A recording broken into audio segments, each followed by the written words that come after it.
Ah! Hello. There you are. I'm the doctor. But of course you know that. And there's Sarah and Harry, humans from Earth. Both of them. But then human beings are quite my favorite species.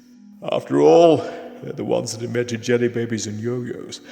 And I couldn't possibly give them a higher recommendation than that now, could I? But I have to admit they can be quite demanding at times. Just because I gave Brigadier Lethbridge-Stewart the space-time telegraph for cases of dire emergency. He didn't have to use the wretched thing. When it comes to interfering in my life, sometimes he's even worse than the Time Lords. And once he had used it, wanted me to return to Earth for some crisis or other. I had Sarah nagging me to rush back straight away. As if we couldn't afford a detour. When there we were, on a planet with a pink sky and a mystery beckoning. They really should have known better, the pair of them. Never turned down the chance to investigate a mystery. That's what I say. The trouble is, when you've been roaming around the universe for as long as I have, you can't always remember everywhere you've been. That pink sky, it should have warned me. Perhaps I would have remembered sooner where I'd seen it before, if I hadn't been distracted by the discovery that someone there was experimenting with time.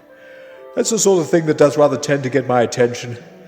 Someone might be clever enough to invent something much more sophisticated than a jelly baby or a yo-yo, for example. Something that allows you to literally see the past.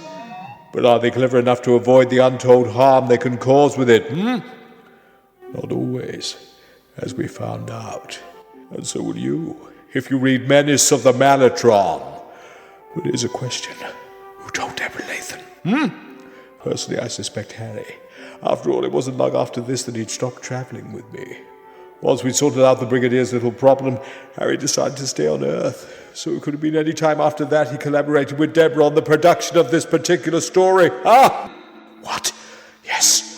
The moral of which is, of course, that if you ever come across a planet with a pink sky, do try to remember which one it was. It could turn out to be rather important. What? What's that you say?